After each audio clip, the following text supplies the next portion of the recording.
Hey guys, welcome back to my channel. आज मैं आपको एक जापानीज अर्बन लेजेंड की मूवी एक्सप्लेन करूंगी जिसका नाम है स्लीट माउथ वुमेन। और मैंने अभी हाल ही में एक साउथ तमिल की पेची मूवी एक्सप्लेन की है। अगर आपने नहीं देखी है तो लिंक डिस्क्रिप्शन और पिन कमेंट में मिल जाएगा। तो चलिए बिना किसी देरी के शुरू करते हैं। मूवी के स्टार्ट में हम कुछ बच्चों को देखते हैं जो बैठकर कुचिसाकी ओना के बारे में बात कर रहे थे। वो बताते हैं कि वो एक लंबे बालों वाली औरत है और वो बहुत ही लंबी है। वो एक लंबा कोट पहनती है और उसका चेहरा उसके कानों तक कटा है और वो अपने चेहरे पर एक मास्क लगाती है। वो शाम को 5 बजे के बाद बच्चों के पास आती है। तभी हम जॉन को देखते हैं जो अपने दोस्तों को उचिसाकी ओना के बारे में बता रहा था। वो बताता है कि वो बच्चों से पूछती है कि क्या वो सुंदर लग रही है। तभी वो अपना मास्क हटाकर बच्चों को ले जाती है। उसने उचिसाकी ओना पर बहुत रिसर्च कर रखी थी और एक नोटबुक के अंदर लिख रखा था। तभी हम हिडियो और सारा को देखते हैं जो कि उचिसाकी ओना के बारे में बात कर रहे थे।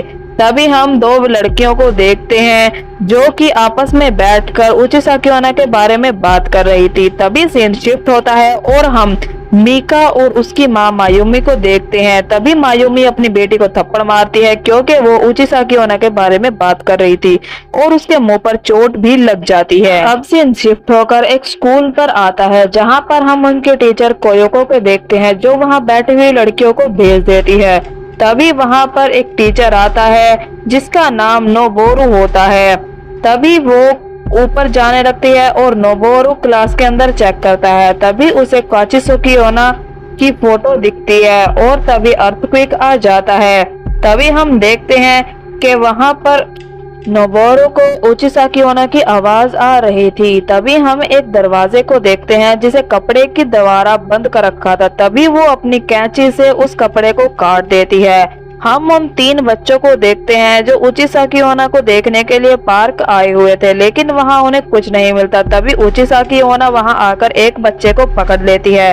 तभी 2 बच्चे वहां से भाग जाते हैं और जैसे ही वो पीछे देखते हैं तो वहां कोई भी नहीं था। अब सीन अगले दिन पर शिफ्ट होता है और हम देखते हैं कि उनके स्कूल में एक मीटिंग रखी गई है जहां पर जॉन, सारा और मियो भी थे।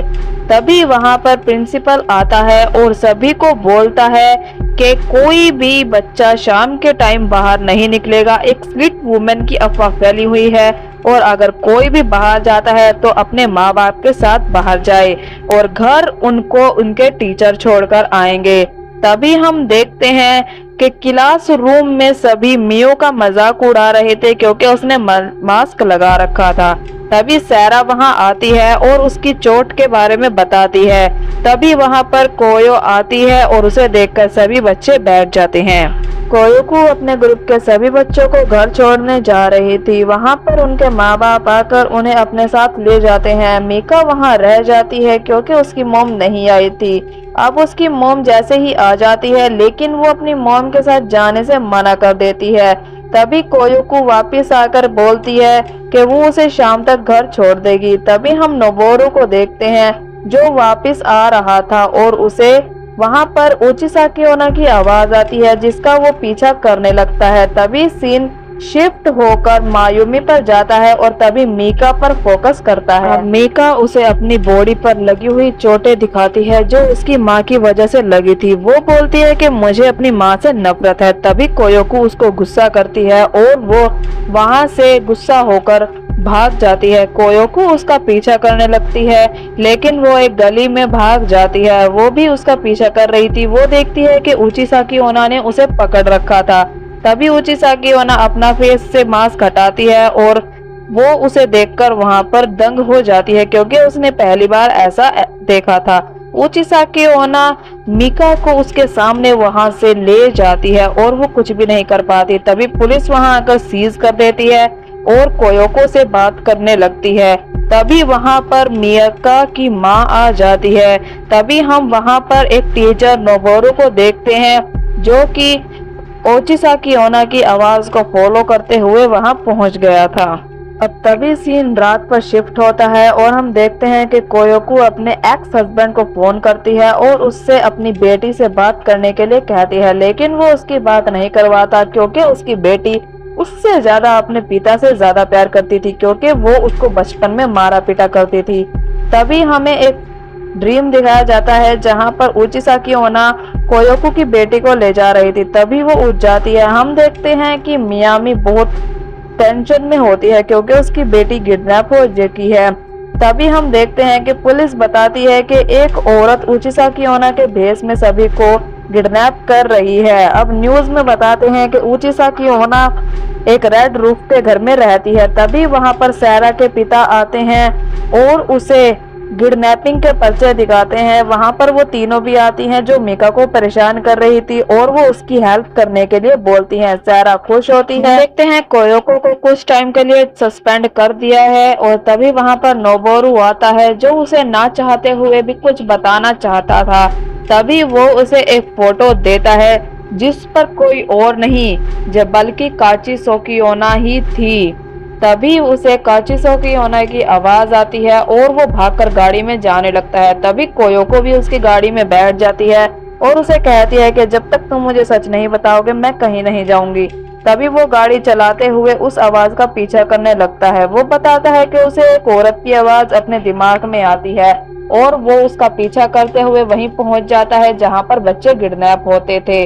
तभी हम जॉन को देखते हैं जो कि न्यूज देख रहा था। तभी उसका दरवाजा खटखटाता है कोई और वो दरवाजा खोलने के लिए जाता है। वो पूछता है बाहर कौन है। बाहर नोबोरू और कोयोको थे। तभी वो देखते हैं कि उसके पीछे उचिसा की ओना थी। वो उसे पकड़ लेती है और तभी छोड़ देती है और नोबोरू की आंखों पर हमला करने लगती है। तभी वो अपनी दूसरी सीजर से उसकी आंखों पर हमला करती है, लेकिन वहां पर कोयोको एक नाइफ से उस उचिसा की ओना को मार देती है।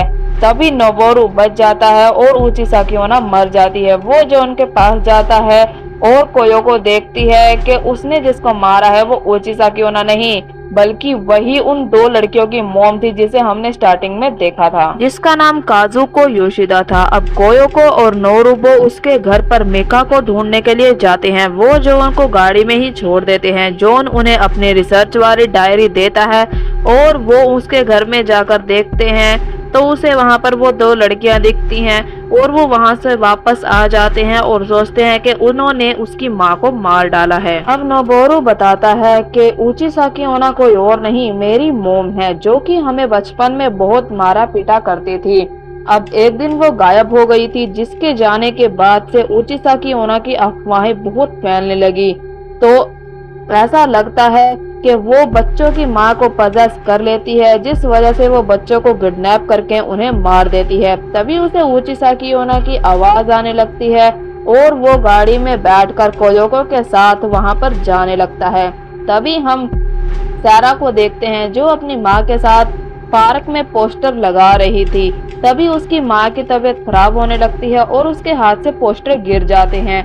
तभी सैरा जैसे ही पोस्टर उठाकर पीछे देखती है उचिसा की ओना उसकी माँ को पजेस करके उसको वहां से ले जाती है। हम तीनों लड़कियों को देखते हैं जो सैरा के पिता के साथ वहां पर पोस्टर से ढूंढ रहे थे। अब नोबोरू और कोयोको पार्क में आकर बच्चे को ढूंढने लगते हैं, लेकिन उससे पहले ही सारा को उचिसा की ओना ले जा चुकी थी। अब हम देखते हैं कि मीका और एक लड़का उचिसा की ओना के ठिकाने पर था और वहां पर पहले से पड़े हुए दो स्केलेटन भी थे। तभी उचिसा की ओना वहां आती है और सैरा के मुंह को काट देती है और उसे अपने साथ ले जाती है।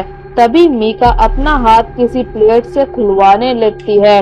तभी हम एक आदमी को देखते हैं जो अपनी बेटी के साथ आ रहा था। तभी वो एक बच्चे की लाश को देखता है और वहां से चला जाता है।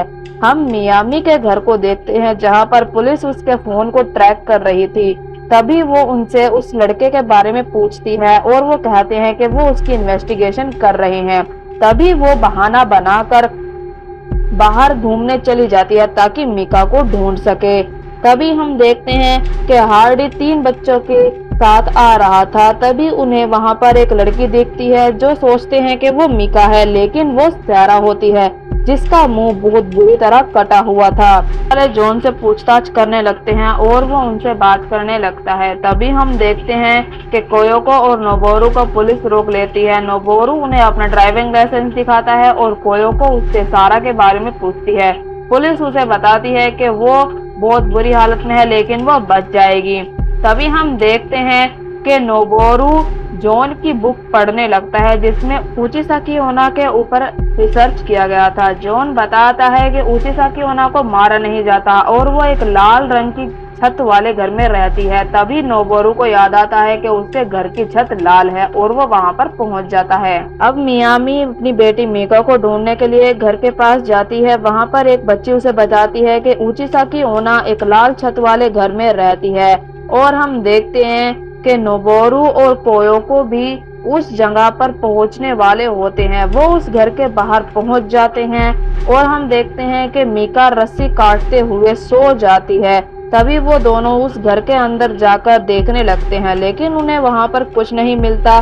तभी नोबोरू को एक नाइफ पड़ा हुआ दिखाई देता है जिसे देखकर वो पैनिक करने लगता है और उसे एक दरवाजा दिखता है जहां से उचिसाकी ओना बाहर निकली थी। वो उस चाकू को देखकर अपनी पिछली स्टोरी बताने लगता है। वो बताता है कि उसकी माँ उसको बचपन में बहुत मारा पीटा करती थी लेकिन उससे पहले वो बहुत बुरी तरह खांसती थी जैसे कि और माएँ पजेस होने से पहले खांसती है। एक दिन वो उसको इतना बुरा मारती है कि वो बेहोश होने ही वाला था। तभी उसकी माँ जाकर एक खंजर लेकर आती है। नोबोरू सोचता है कि उसकी माँ उसे मारने वाली है लेकिन वो खंजर दे देती है और अपना गला काटने के लिए कहती है। वो बोलती है कि अगर वो इस बार वापस आई तो तुम्हारी जान ले लेगी, लेकिन वो मना करता है। लेकिन तभी वो दोबारा पजेस हो जाती है और नोबोरू पर हमला करने लगती है। नोबोरू अपनी माँ को स्टैब कर देता है और उसके चेहरे पर भी एक कट मार देता है जिस वजह से उसका मुंह फट चुका था। अब वो अपनी माँ को जान से मार देता है और उसी ने अपनी माँ के मुंह पे मास्क लगाया था और वो लंबा कोट दिया था और उसको अलमारी में बंद करके वहां से चला गया था। इस तरह यह कर्ज फैला और इसीलिए जो भी माँ पजेस होती थी उसके बाद लंबे मुंह पे कट और लंबा कोट आ जाता था। अब हमें दिखाया जाता है कि उन्हें अलमारी के पीछे से मीका की आवाज आने लगती है। वो जाकर जैसे ही देखते हैं उन्हें वहां पर मीका जिंदा मिलती है। वो उसे बचाने लगते हैं। तभी वहां पर उसे उचिसाकी ओना की आवाज आने लगती है और वो ढूंढने लगता है। तो तभी पीछे से उचिसाकी ओना उस पर हमला कर देती है और वो गिर जाता है। वो उसकी एंकल लेंथ काट देती है और उसे अंदर ले जाने लगती है क्योंकि उसकी माँ ने कहा था कि इस बार वो अगर आई तो तुम्हें मार देगी। वो कोयोको पर हमला करने लगती है। कोयोको मीका को बचाती है लेकिन उचिसाकी ओना कायोको को बेहोश करके मीकी को वहां से ले जाती है और उसे बहुत बुरी तरह मारती है। अब हम देखते हैं कि मीका की माँ मायोमी भी वहां आ गई है। वो अंदर जाकर कायोको को देखती है और उसे उठाती है। कायोको उसे मीका के बारे में बताती है और वो उसे ढूंढने के लिए जाते हैं। वो देखते हैं कि वो बहुत बुरी हालत में है और मरने ही वाली थी। तभी उस पर उचिसाकी ओना हमला कर देती है और मायोमी बेहोश हो जाती है। कायोको वहां आती है और कायोको पर भी वो हमला करने लगती है लेकिन वो उसे रोकने के लिए कहते हैं। तभी नोबोरू उस पर हमला करने जाता है और कोयोको उसको गिरा देती है। अब नोबोरू जाकर एक खंजर उठाता है और उसका गला काटने ही वाला होता है और वो देखता है कि वो तो सैरा की मोम है। तभी वहां पर मियामी खांसने लगती है और वो भी पजेस हो जाती है। तभी वो मीका और कोयोको पर हमला करने ही वाली होती है लेकिन नोबोरू उसकी पैर पकड़ के उसे नीचे गिरा देता है और उसका गला काट देता है। अब वो सोचते हैं कि उचिसाकी ओना मर गई है और तभी सारा घर हिलने लगता है और नोबोरू भी वहीं पर मर जाता है। अब हम देखते हैं कि वहां पर नोबोरू के हाथों मियामी मरी थी ना कि उचिसाकी ओना, क्योंकि उचिसाकी ओना एक आत्मा है और आत्मा को मारा नहीं जा सकता। तभी सीन अगले दिन पर शिफ्ट होता है और हम देखते हैं कि ओयोको अपने बेटी से मिलने के लिए आती है जो कि उसके एक्स हस्बैंड के साथ आई थी। उसका एक्स हस्बैंड कोयोको के साथ उसकी बेटी को छोड़कर वहां से थोड़ी दूर चला जाता है और वो अपनी बेटी को गले लगाती है। तभी कोयोको भी खांसने लगती है और हमें पता चल जाता है कि वो भी पजेस है क्योंकि उचिसाकी ओना एक आत्मा है ना कि कोई शरीर जिसे खत्म किया जा सके। तभी वो अपनी बेटी पर हमला करने के लिए कैंची उठा लेती है और ये मूवी यहीं पर एंड हो जाती है।